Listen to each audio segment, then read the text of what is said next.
All right. Oh, MC Fahad just left at the same time. All right. New month, bunch of stuff happened. Let's see. I can get my GitLab to Oh, show hello. up somehow. Oh, hello. You're back. Um. Okay, cool. All right. Sorry, I just needed to get that done. New month, new thing happened. I posted a bunch of merge requests, mostly some stuff for the API limitation to prevent the memory issue, but I don't think it's that big of a deal because everything is protected by drone. Submitted a fix for a recurrent transfer bug. I saw your review, Bartek. I'm getting on it tonight. Apart from this, I still like Rebase and have all of my merge requests for HiveMind that are going on. Don't know what's the status on that. I mean, I guess I'll know on your part, Dan. I've started toying because I have like a bunch of extra credits laying around. I started playing with the second implementation actually of HiveD just as a fun toy project. That's been going pretty well. I can replay up to 30 million blocks before it fails. So I, I was wondering how like the AI if you just like throw it at it being like, hey, here is a C++ implementation. And I was like, like because I was like, oh, I wonder if like I can make something that's like faster than the initial implementation, being like, hey, now that you have all the background information about like how to implement stuff and how the block log will be structured, in the sense like for instance processing like custom JSON maybe more prioritized in terms of indexes, etc. So I've been working on that as a fun little side project, so that's been going on. I don't intend to do anything serious with it. I may like run like a very like top 100 witness with it just for the fun of it, but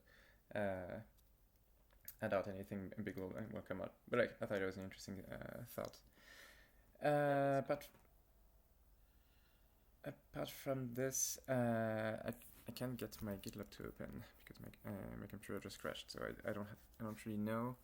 But yeah, I think that's pretty much all the things I'm working on right now. Also, I'm working on a half app to better support HBD payments.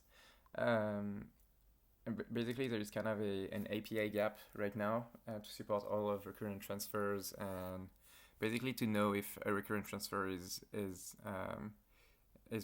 being handed out correctly, because you kind of need to follow the virtual operations, which is like it's kind of painful for developers to be like, oh, is this like is my invoice being paid? Yes, no. They kind of need to go through all the ops, which is not very very good.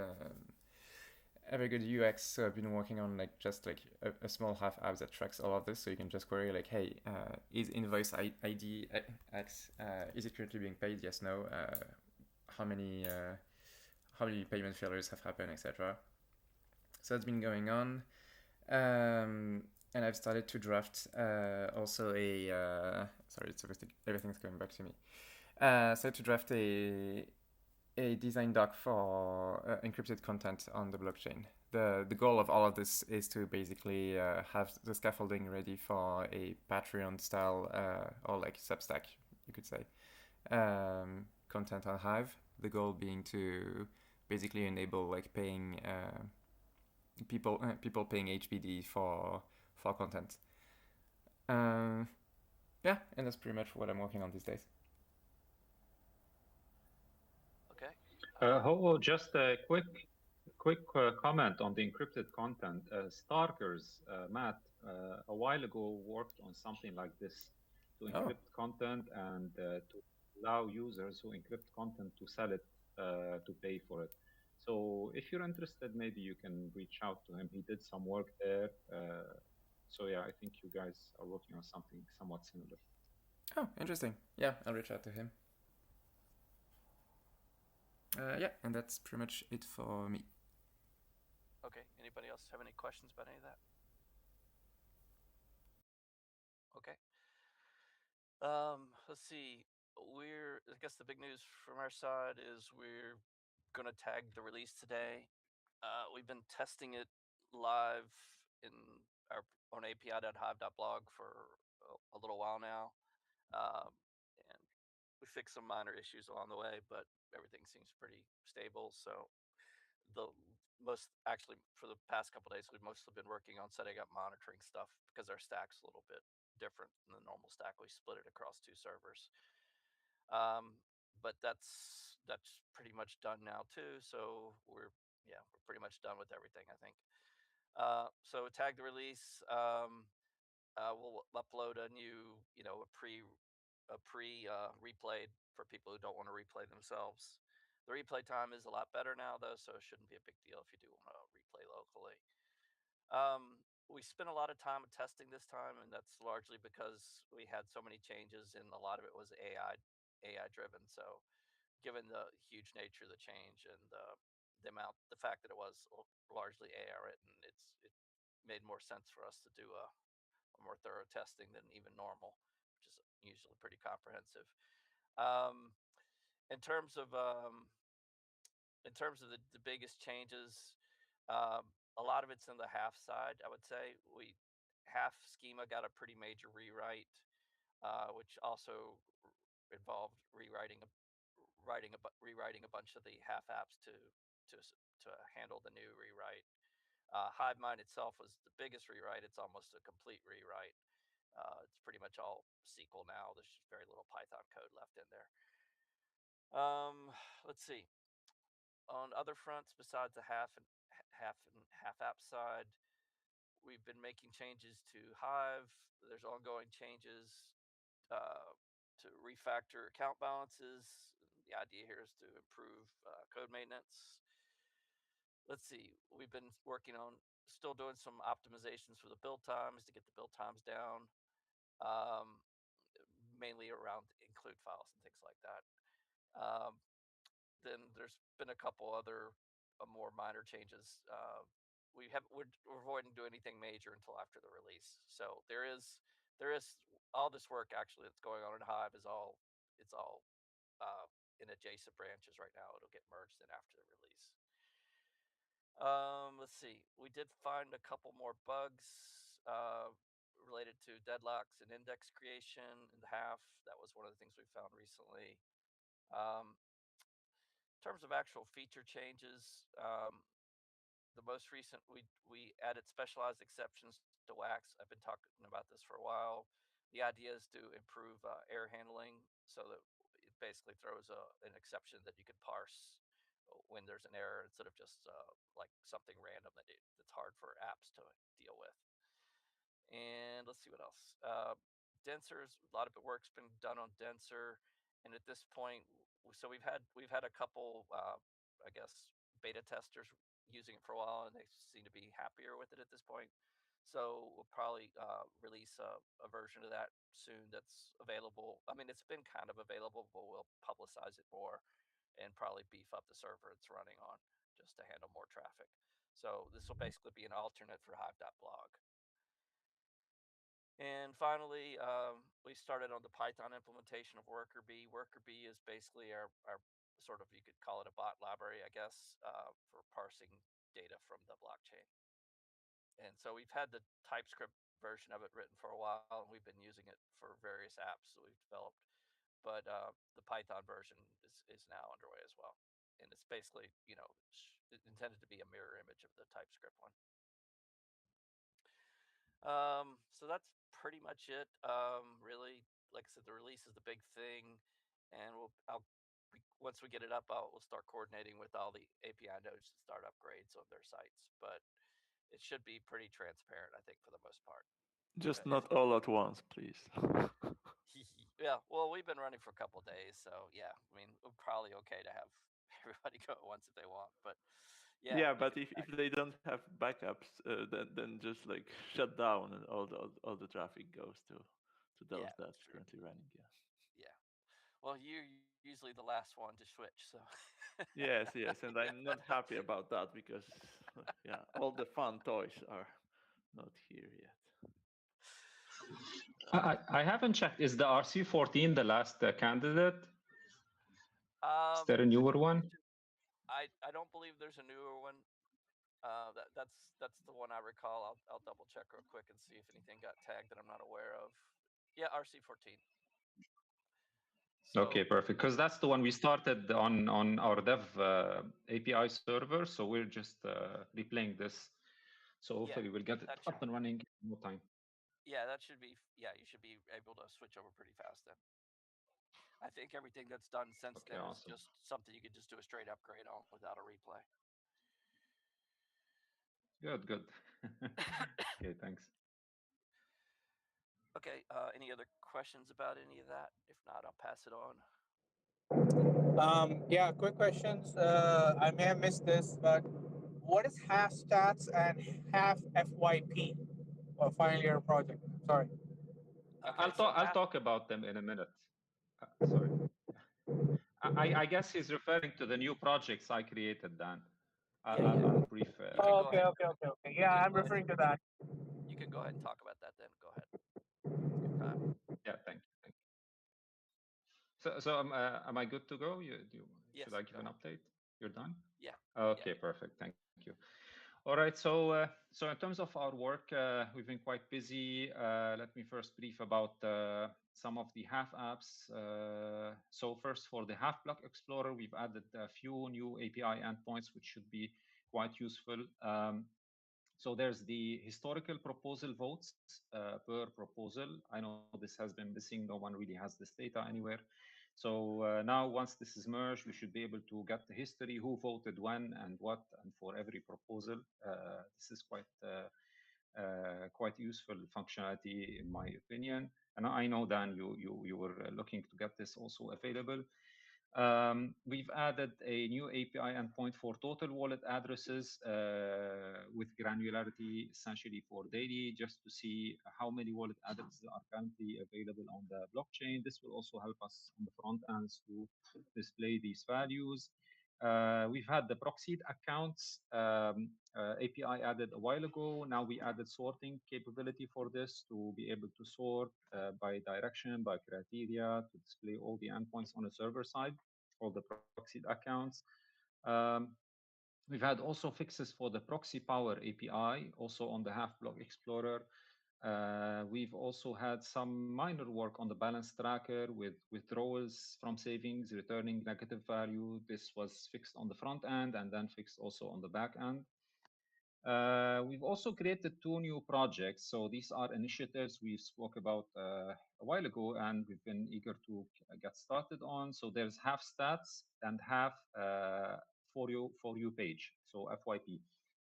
So these two new concepts, one of them is the FYP, which is a concept commonly known in TikTok and other social media apps, whereby you get a customized ranking for every user based on their preferences and their usage of the application.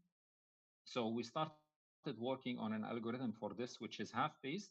So there are calculation criteria that use several metrics, such as your votes, your comments, your interactions, as well as the communities you are subscribed to. So there's a calculation. It will be open source, and it will be hosted and run on half API nodes as part, hopefully, of the API node collection. So there's a lot of work there to be done. There's also the half stats project, which also we started coding, and we started creating several endpoints there, which should be pretty useful to provide a lot of different data, whether financial data. So for example, we have a new API endpoint that allows you to fetch the full financial, historical, aggregated values across a specific account over a period of time, aggregated power ups, power downs, savings, earnings, witness pay, proposal pay. All of this data should be available via a certain endpoint. So there's really a lot of endpoints that we already implemented. They're still not available on GitLab because I need some permission to be able to push code into both half stats and half FYP. So hopefully I don't know if Dan or Gandalf can give me this permission. Let me see, share a few of the endpoints that we already created. So there's, yeah, I mentioned the financial summary, financial data, RC footprint. So every account's RC footprint and usage across operations, the full network utilization across RC. So this is a network visibility for RC utilization by transactions, by granularity as well. Network HP distribution. So how is the Hive power distributed by packages or buckets across the chain? So there's really many items, including socials as well, that will be part of the Hive stats. Okay, let me see. So this is in terms of what's been implemented so far on the back end. So the front end, we've done also a lot of work on the Block Explorer front end side of things. So there's the total value locked card, which was an API created recently, now is visibly available on the Block Explorer. There's also the incoming RC delegations, which is something I guess no one really has anywhere. So that's also an API that was implemented a while ago, and this is now available and implemented as part of the is now a Hive API core really. So you can visualize incoming, outgoing RC delegations. They are also associated with with certain blocks, so you can actually know the timestamp. So when was this RC delegation implemented, at what time it was given. We now have in the Block Explorer new balance metrics available per account. So you can see the open orders, which were really missing. I mean, they were not calculated anywhere and they're not present in the balance of the user. So if a user has funds in open orders, they are shown there under the own category. If you have pending conversions, they're also shown there. If you have savings, which are under withdrawal, so you're withdrawing savings, also the Hive, the HPD values show. If you have some escrows, if anyone is really using escrows much, so you can also see these in the Hive account. We've added login authentication to the Block Explorer. Many Block Explorers, whether on Ethereum, Bitcoin, Binance, all of these blockchains, they support logging in and performing some transactions. So it made sense for us also to implement an authentication, and this was integrated with Keychain and Hive Signer. So both of these are now available as part of the Block Explorer. A while ago, we implemented an editable dashboard, or actually a dashboard that you can modify what reports will be included, how they will look like, the order of these reports available on a dashboard. So now it is practically part of the Block Explorer. Any user can customize their experience on the front end, move things around, and decide what reports they want to see, where, and how.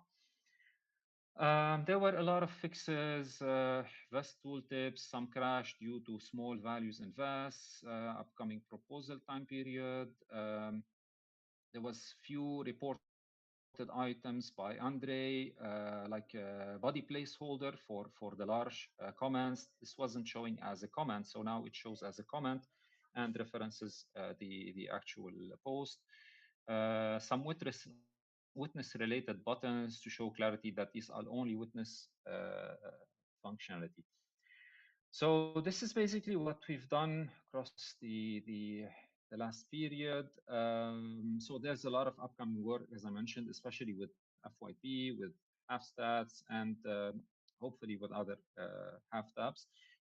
So there's the VEST power up, power down endpoint, transaction breakdown by range, daily active users, which is very important, pending HPD interest payments, proposal data, proposal list, proposal vote. So this is available already on Block Explorer, but we want it to be a Hive endpoint because Block Explorer was really intended to be just consuming Hive endpoints. So having a Hive endpoint for the proposals list and the proposal votes kind of makes sense.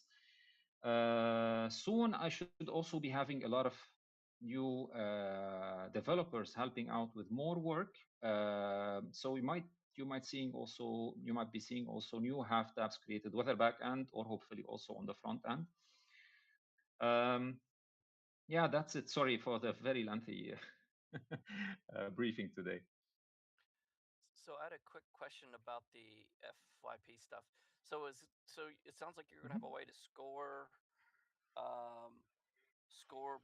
Is that going to be scoring posts individually? So it'll like rank the posts with some kind of number based on prior activity for each post. Because I'm just wondering if that's like an end by end thing. Is it every user by every post, or is it? I mean, I guess you're going to you're filtering it to some portion of the post, like in the past, in a certain time period, or how does that work exactly?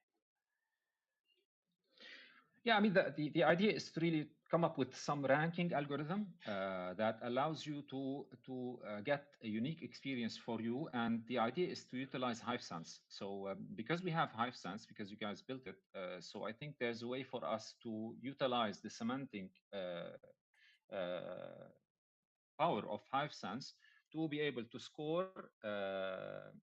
whatever the user has engaged with previously. So I'm a user who votes on certain content, who comments on certain content and whatnot. So based on this interaction with certain posts, I can come up with similar posts that would rank well for my utility of the application or of Hive, and combined with my following of certain communities. So if I'm, of course, there's a ranking, there's an algorithm and calculations happening there. So it's weighted calculation. So based on my usage of the Hive chain, the algorithm will calculate this and would suggest a unique FYP content for me. Now, for new users, of course, this might not be as successful or as predefined. It's not going to be as unique. So, which is why for front ends, because this will be available publicly for all front ends, they can have a certain walkthrough to ask the user to customize their experience, to choose some onboarding criteria. Like you have some sort of onboarding that would say, pick your choices and you will get a custom, exactly like the idea behind TikTok. So choose your preferences, whatnot, to try to customize. And then as you engage, then you will get more relevant content. I think for retention, this is probably one of the greatest implementations that have happened in social media, the algorithm. So hopefully this will work out greatly for Hive as well. Yeah, I use a similar thing, not for TikTok, but for news aggregation. So. Yeah.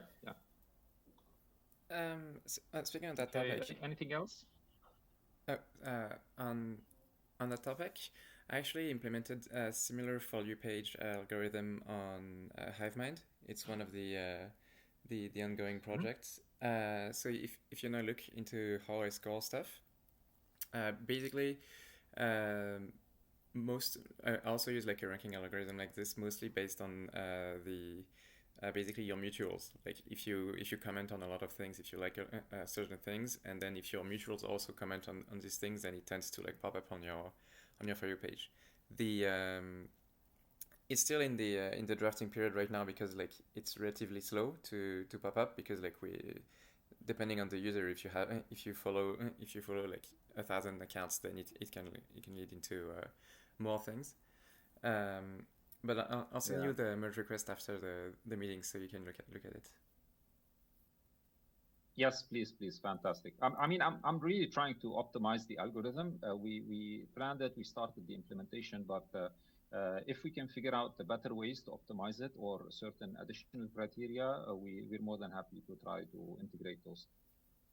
Some stuff we Oh, sorry. I was going to say, I think this kind of thing is very experimental anyway. So, I mean, we're going to try a bunch of stuff. So I think having a couple implementations and definitely pollinating is probably a good idea.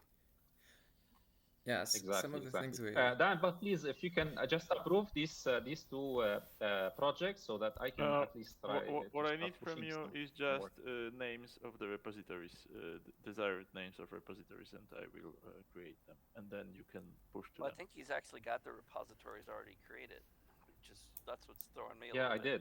I did. I don't understand if he created the repositories.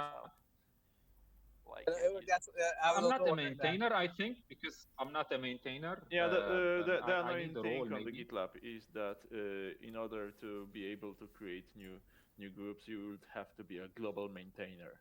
But it's okay for me to create a repo, and then you, as a maintainer, can go on from that point. So I don't know where you have. Yeah, but he's got the repo already created. So that's the thing that throws me. If he created the repos, I don't know why he wouldn't already be a maintainer for them. It just seems a bit weird. But Okay, anyways, so just send me links. I'll take a look. That's why I asked Dan the question about hashstats and FYP because I saw those were being created and I was like, oh, okay, this is something Dan is creating. Oh, okay. Okay, so quick question: how did Rick Farhat create the repos themselves? Is the question. Is he a maintainer? I don't know. No, I just went into Hive. I went there and I found I was able to create a repo. So I created half stats, half FYP, and then they were created. But I couldn't make any pushes to them. I cannot interact because probably I don't have the permission. I don't know. yeah, it's surprising, but I guess we'll figure it out. Okay. Yeah, Did thank you. anybody Thank else you. have any questions about any of that? I guess I did have a question about. You mentioned a couple of features for the Block Explorer on the back end. Is there any of those that are only on the back end but not yet on the front end? Yes, actually, they're still waiting to be merged. So hopefully, Michael can have a look throughout the week. There's the historical proposal votes that's still pending. I think there's 4 open merge requests. The total wallet addresses, the proxied account sorting, and fixes to proxy API, and then probably the balance tracker also. So all of these are pending for now. Okay, so those are just on the back end. There's no front end for those right now. Okay. Got it. No. Yes. Okay. Okay. Anybody else have any questions about any of that?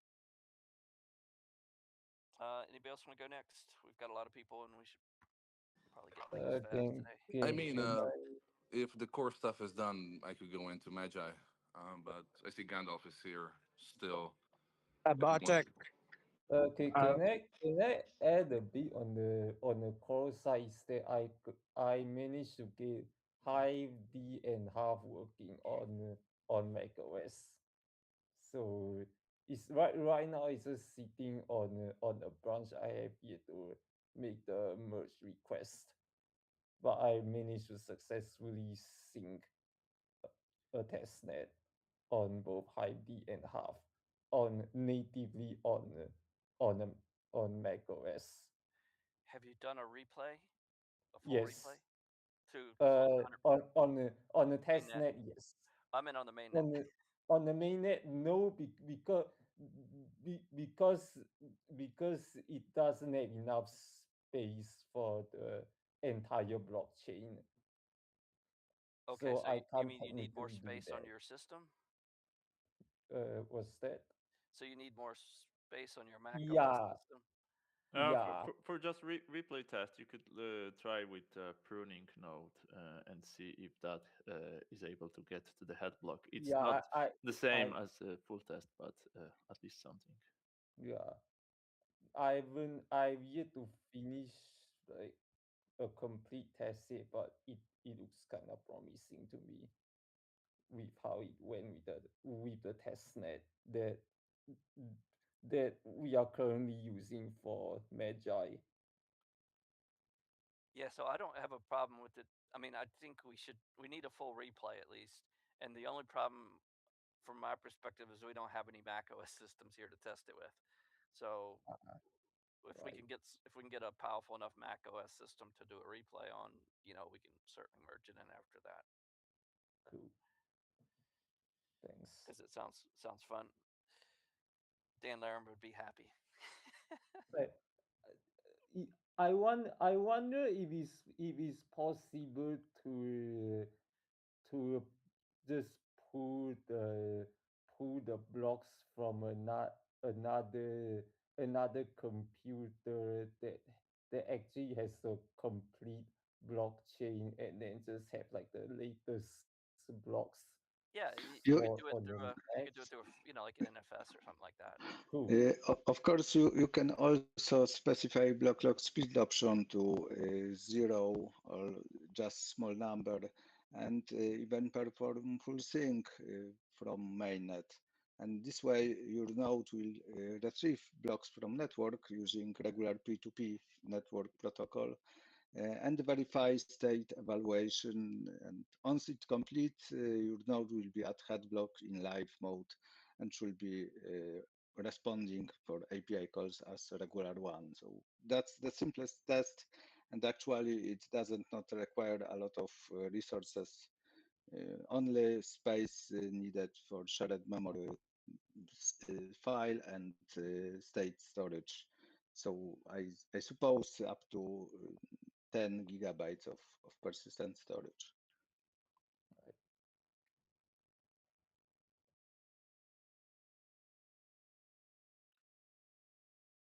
Okay. Let's see. Spirit Surge, you wanted to say something, I think. Yeah. Well, no, not about this, but I do want to give an update. I would say I've had a very productive month. Around 1.5 million lines, around 2,000 commits so far across 12 repos of Velocity. So I to because if I start giving the full update, we'll be here for 6 hours. So I'm just going to drop the major things that I've discovered, and I do want to ask about some design questions that were considered for Hive. So first of all, I'll start with the biggest thing that I really had my success with was the inbox outbox system between Claude sessions. So the biggest problem that I was having is the sessions because I was running so many sessions. Each repo has its own session, so there are 12 sessions. They all need to coordinate with each other. And initially, I was trying to do it through a folder, and it wasn't working out. The Claude was missing information. One session was missing information from another one, and so on.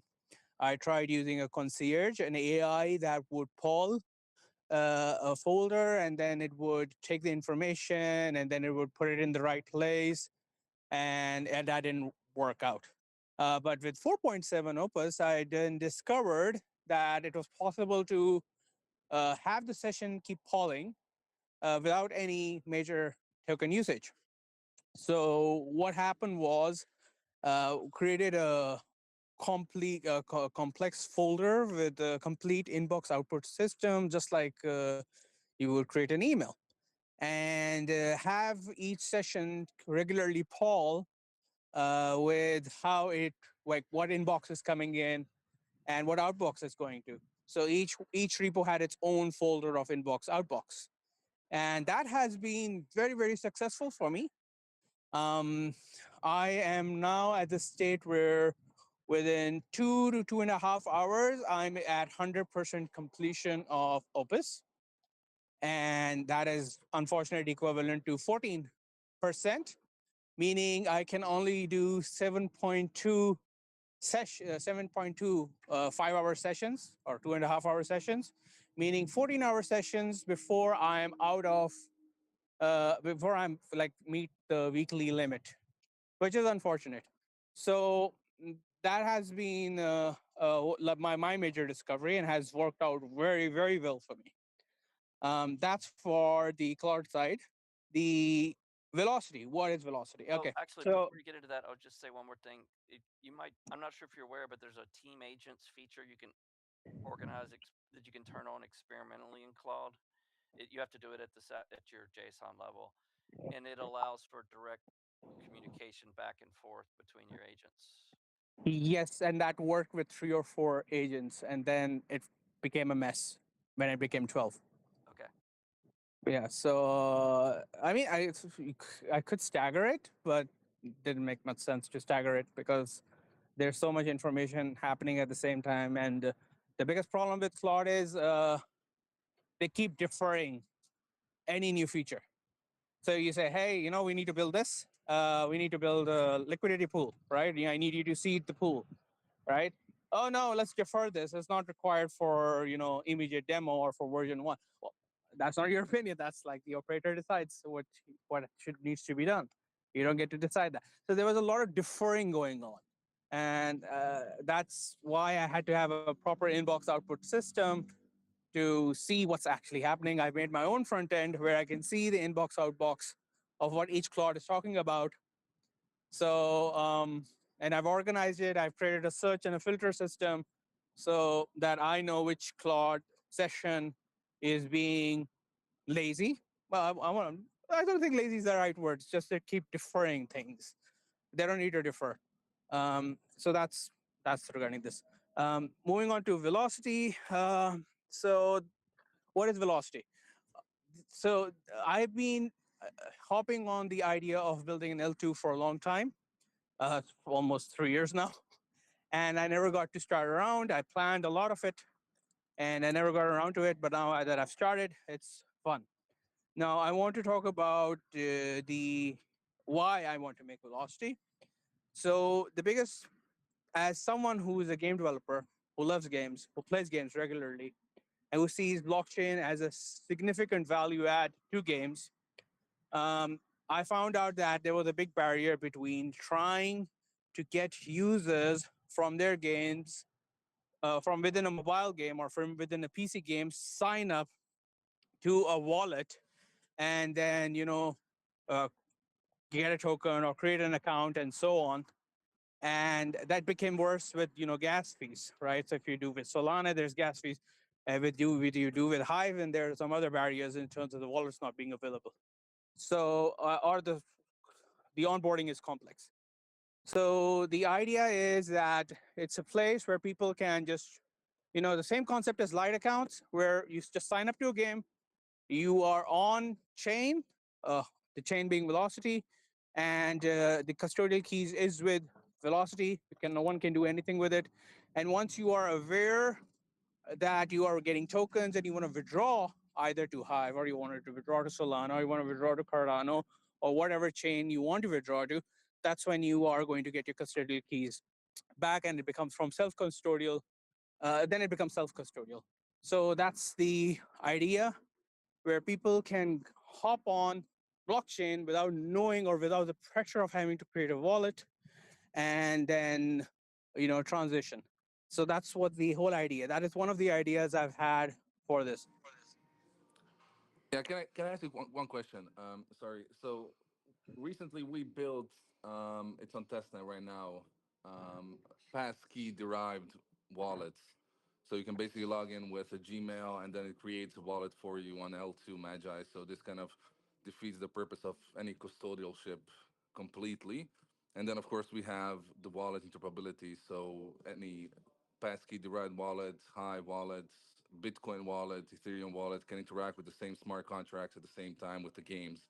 So is that something that could maybe help you out with velocity? What's the block speed for Magi? We're currently set at 30 seconds, but we're going to be reducing it over time Okay, based on so I necessity. want to just so this is the one I want to touch. Why didn't I do this with Hive? The reason I didn't do this with Hive is Hive has a 3-second block speed. Let's say there is someone creates a game and he wants on a headshot for a token to spawn.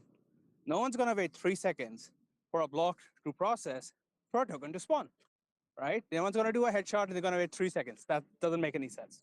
So velocity is at 0.5 milliseconds block speed. It's why I'm going with RocksDB, right? It's why I'm going with really, really, heavy compression tech. And with 0.5 millisecond, I've already tested it. It's working out very well. You shoot someone or you do something, you do a process, you immediately get your tokens from it. So Sure. that Okay. that was like the limitation, the block speed limitation that I've observed on blockchain. And I've taken the best of Solana with the best of Hive. The best of Hive being gasless, right? And it's feeless and it doesn't create a burden on the user. And I've taken Solana's really, really fast block speed and their ATP What? system. Sure, but my So question would be here, why do you need to store headshots on the blockchain? no one's talking There's about a way to headshots. store the logic off chain as well. We're talking about a reward system. So there are people who are going to create games. You need to understand, I'm not the only game creator here. This chain is specifically being made for other creators, and other creators can make any type of game they want. And I want to have a system where any game creator can say, I want to create this kind of game. I want to play Candy Crush, where if I do a 3 match, it immediately awards you tokens, right? And the only way that can happen is if the block is resolved, right? If the block is not resolving, whether it's 30 seconds, whether it's 3 seconds, then that is a limitation for that game developer, which I don't want. So if, for instance, there is a very relaxed system where you are completing a story and then at the end of the story, you're getting tokens, great. It's perfect. Or Hive can fit that. Any chain can fit that, right? And that's great. But if someone wants to make a fast-paced game, which is actually the norm nowadays, especially in mobile gaming, you need to have really, really fast block speeds. This comes with its limitations. I'm not like I am like doing the testing, and it's a nightmare in certain cases, right? And you just think about how many sessions, if for instance, I'm just like trying to work out scalability and doing simulation on scalability was indeed another nightmare, but it is doable. I am seeing a path of light here where I can create an engine system for game creators to create game on blockchains without having to limit themselves. So that's one of the things. So there are three things there. This is one of the things. The second thing, as a game developer who wants to get on blockchain, I've had to learn 4 languages, right? I was programming on C#. I had to learn C#, right? So Unity is C#. That's where I create my games. I worked with Unreal Engine, that's C++. I had to learn MongoDB, database. Postgres, that's another database. SQL, that's a completely different language. Node.js for backend, right? And then within Node.js, I had to learn TypeScript so I could make my front end, right? I don't want that kind of environment for indie gamers, for indie devs. What indie devs do, the biggest problem with indie devs is the lack of time. And right, you could say, hey, now Claude is there. They can make games in any languages. No, the limitation is still there. There's still a lot of concepts you need to understand. What I'm doing right now is I'm creating SDKs for Unity. I'm creating SDKs for Unreal Engine. I'm creating SDKs for Phases.js. I'm creating SDKs for Go, right? So what this does is basically they can select the engine of their choice that they want to make a game with, right? The Go thing, what I mentioned is a GDScript, sorry. So, and what they can do is they can select the engine they want, and whatever engine they select, there is going to be an SDK for it, where they don't have to, go out, learn 5 or 6 different languages just to interact with the chain. So, because I have the experience of banging my head on Unity, of banging my head on Unreal Engine, of banging my head on Go with GDScript, of banging my head on Phases.js, that I understand the limitations and the advantages of, all of this tech. And with these 4 engines itself, I'm covering PlayStation 5, I'm covering Xbox, I'm covering Nintendo Switch, I'm covering mobile games, both on what we call Android and iOS. I'm covering, games, PC games, right? Games on Windows, so on. So it covers everything. And I believe with that in mind, there will be an environment created where devs can come in and, create the games they want without having to learn extra stuff, right? Without having to learn extra language, right? Obviously, they'll have to still learn how Velocity works and what they need to do. That was 2. Number 3, the reason why I'm creating Velocity is that the biggest problem right now in blockchain is that you invest in a token and then a bad actor comes from some other project. He destroys the reputation of the L1 token, and then you're left hanging the bad. You're like, okay, shit, Now I invested in this game I really liked so much, but because of some guy in some other place, I am stuck because now I have this really devalued item, right? Devalued currency or devalued asset. So the last thing, and that has been the strongest thing in my head from the start, is isolated ecosystems. Each game that you play on mobile has an isolated ecosystem. It does not touch any other ecosystem. Meaning, you could buy gold, you could use in-app purchases to buy gold and stuff like that, and nothing would be wrong with it, right? It's not going to crash someday. Obviously, it's centralized. Someone might decides to shut it down. That's another thing. But moving on from that, I wanted to create namespace systems.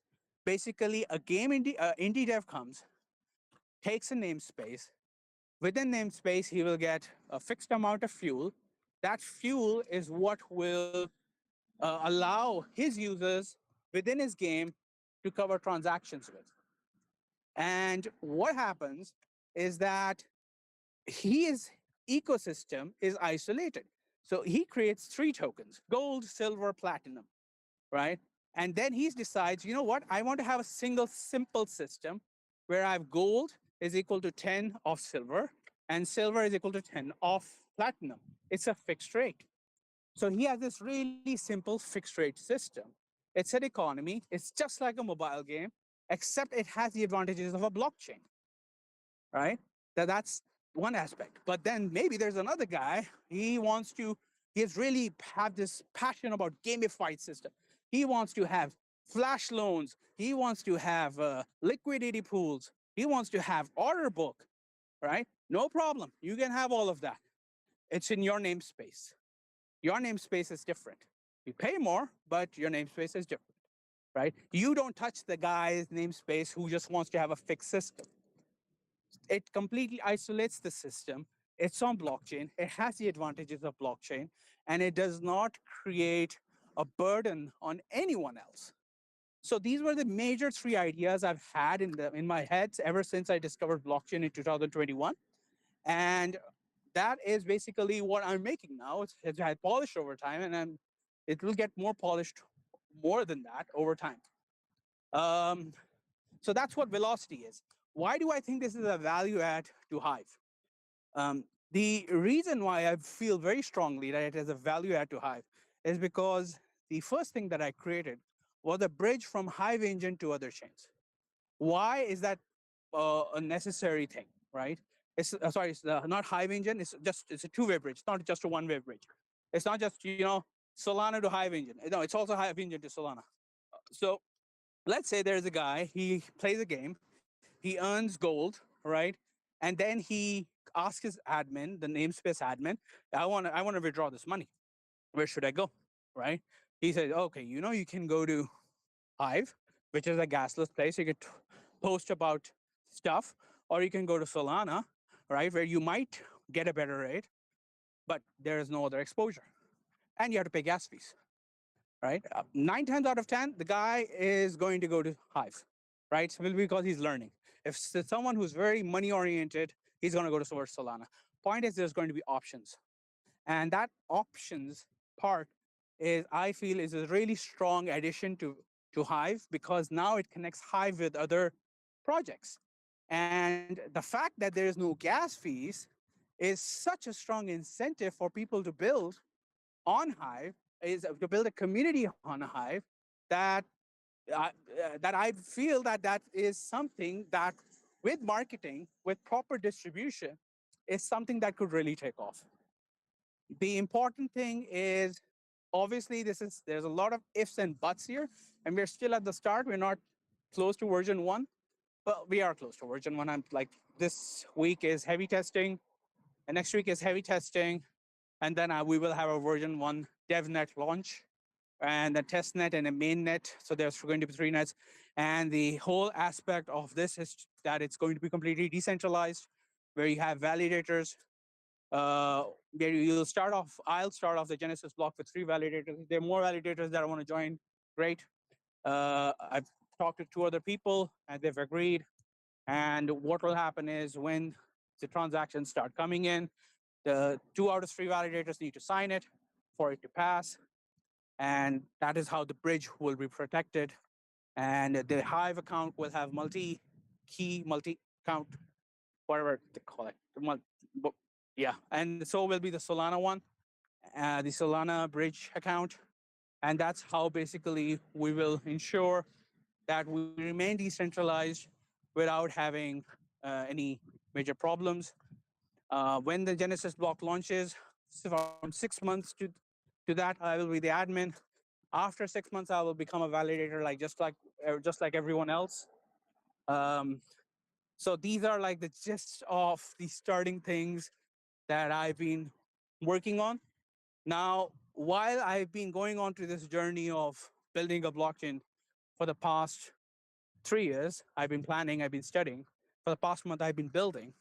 The question that I've had, and I guess that's addressed to you, Dan or Gandalf, is why is the data in Hive not serialized and deserialized? Why is it served in JSON form? Because we could cut, like, if you use Borscht, that size that you have could like cut down by 30%. There's another operation that you don't have to use custom JSON. Sorry? There's custom binary. How much space do you guys save for that? Well, it's binary, so it's as small as you can make it. All right, but have you like quantified it, calculated it, or anything like that? It's like byte, one byte. It's you can't quantify it because it's going to depend on how you can guesstimate it, but it's not a fixed number. It's whether you're storing stuff in essentially an ASCII format or a binary format. Okay, so that depends on the type of the data. A number takes a certain amount in ASCII and it takes a different amount in binary, but they vary depending on the data type. So at what point does it deserialize? When it's going to a front end or when it's at half? Where is it deserializing from custom binary to, the JSON format that we see? It's not. There's two different operations. There's custom binary and there's custom JSON. If you use custom binary, it just stays binary. You deserialize it when you want to deserialize it. So you're storing both? Yeah, there's two different operations. There's custom JSON. Okay. That makes more sense. Most people use custom JSON because it's easier to deal with. Yes. So why keep that extra stuff, that extra space? I mean, you could save so much space if you just chose to deserialize the binary part. You would not save the amount of space you think. First of all, we compress the crap out of that data. Okay. So because you compressed it, it cannot be deserialized easily. No, it deserializes just fine. Then why not just have that binary form available instead of just JSON? It is. They're both available. You choose which one. No, I get that, but it's like that JSON is like extra space. I mean, I would say 80% of the space is going to be taken off by the JSON stuff, right? No. And 20% maybe binary, or am I confusing this? Yeah, it's not the thing. It's not the big problem you think it is. Okay. Okay, fine. I've been studying a lot of serialization and deserializations, and I've been wondering why, So like I've decided to go for Borscht and like converting from Borscht to JSON format, serializing and deserializing. I've calculated that I would save like 30 to 40% more space if I use Borscht. If I, serialize data, whatever transactions that I have through Borscht. So that's basically what I had in mind. And just wondering if you could, if Hive could save more space. I still don't exactly understand, so I'll have to do my own research, research on that. Just to summarize it, you can either publish JSON or you can publish binary data on the Hive blockchain. Either your choice as the person who's publishing the data. And the data that they fetch they're fetching from half or from wherever, and it's been stored. The data goes into the block log, so that's the initial form, and then half processes the block log data and puts it into a database. So it's going to put it into the database in whatever form it was stored in. So if it's JSON, it stores it as JSON. If it's binary, it's going to store it as binary. Got it. And And how often do people select binary over JSON? Rarely. Okay. And you don't see any, okay, so you said that you won't save as much space as you think. Because So it's you've done the math. we have compression. We have compression in the database itself. So we do Right. compression at the database layer. Right. So Right. Right. that cuts out most of the ASCII overhead you're talking about. That data all compresses very well. ASCII is really great at compression. Yeah, get rid of the spaces, the brackets, and stuff like that. Well, no, more than that. It has the dictionaries. It does dictionary work. So if you're using the same commands, they wind up getting compressed to just small codes. So there's Okay. basically built-in encoding going on. I think you can also try to use Tune library, which allows also to reduce significantly JSON data footprint just by optimizing regular storage. My second point is that I'm not sure for 100%, but probably custom binary is right now blocked. So that's probably the reason why it is not used. I don't think it's blocked, and I'm not sure that's why it's not used. I don't think anybody knows about it. Yes, No, yes, I didn't know that's about it. another another question. But if you would like to limit size of produced JSON, you can use Tune library. I can put here a link. Yes, please. Thank you. You've used it before, Bartek?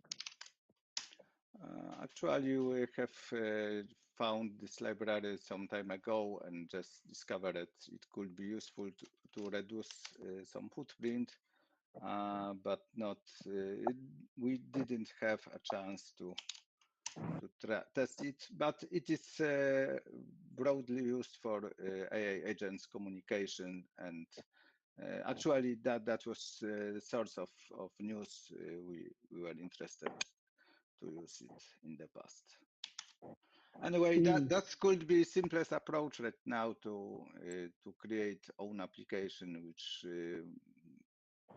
joins both things, simplicity of JSON and reducing footprint.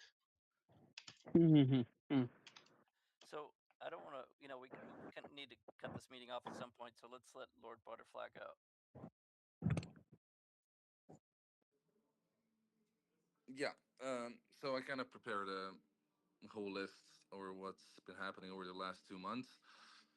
So I'm just gonna go through it quickly. So first of all, the basically the big news is that I took over basically leadership of Magi. I'm leading the development team and everything.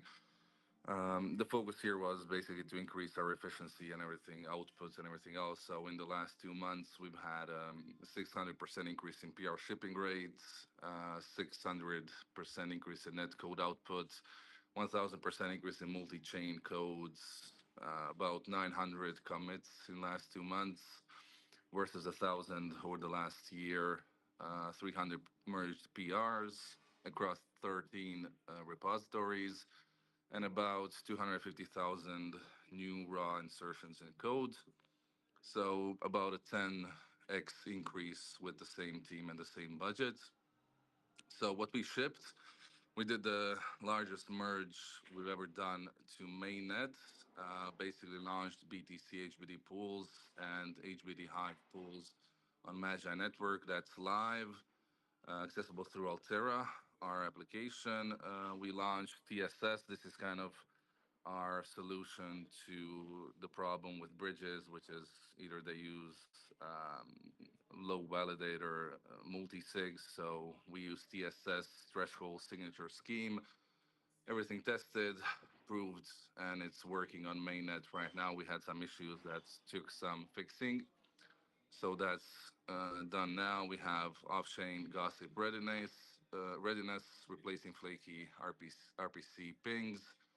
Did concurrency hardening, TSS lib version 3 upgrade, what Takeover X did. A bunch of stuff there. I'm not going to go through it too much. So we're now basically the fourth chain, the fourth protocol that exists in the crypto ecosystem that has TSS custody, native Bitcoin swaps without wrapping. Also, we built the zero knowledge proofs for the EVM integration that's coming. It's been proven end to end.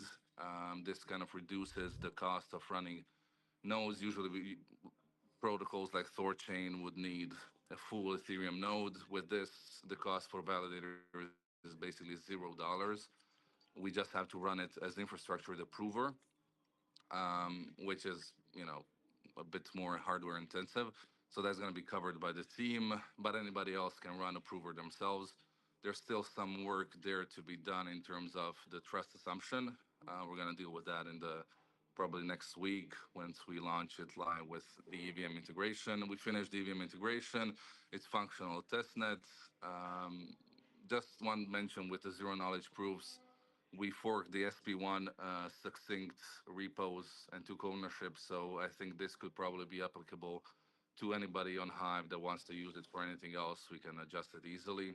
EVM integration, we're preparing the Ethereum and USDC tokens, bringing native tokens to Magi Network. It's been tested. Deposits work, swaps work, withdrawals work without wrapping, without any custodians.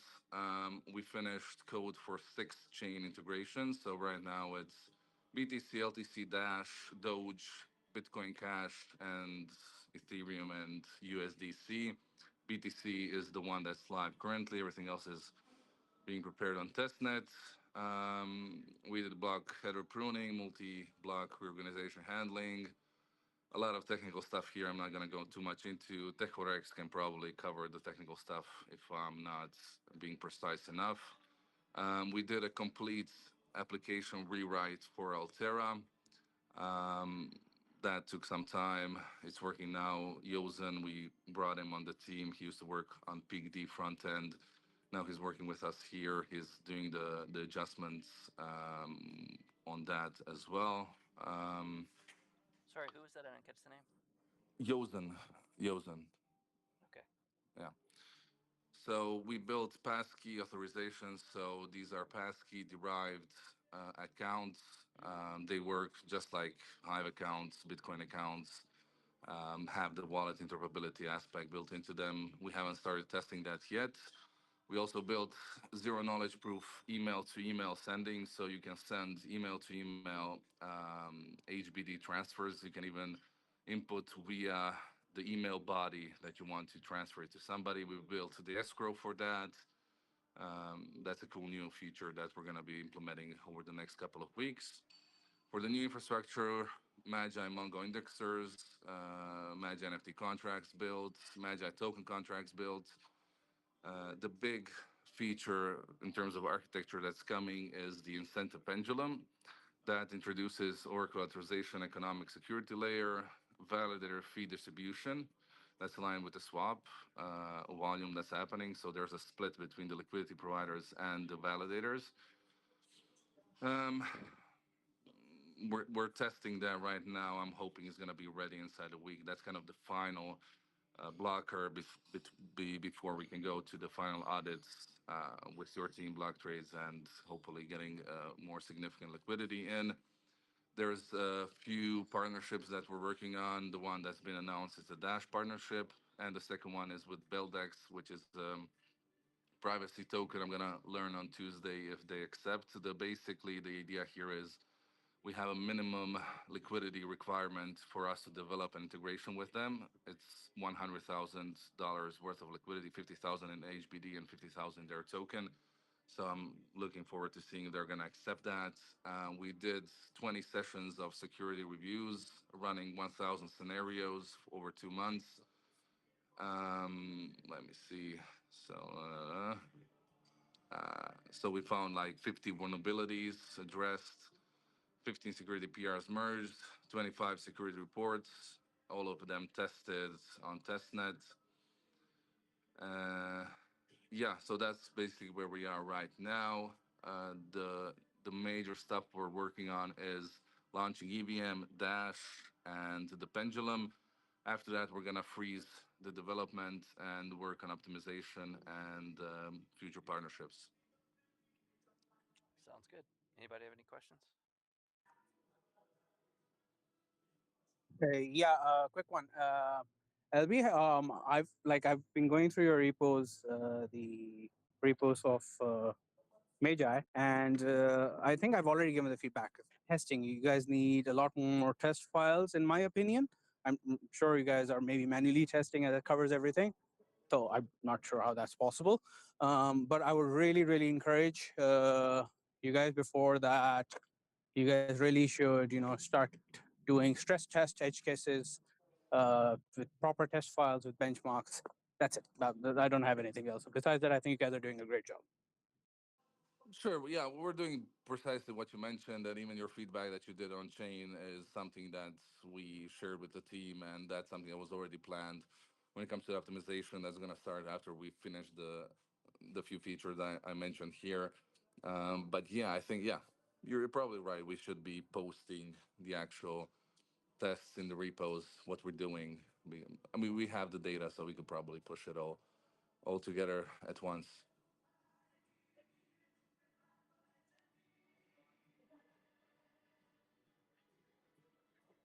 Okay. Anybody else have anything they want to talk about today?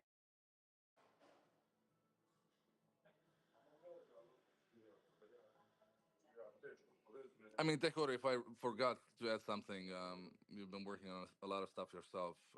Just kind of fill in if there's something else.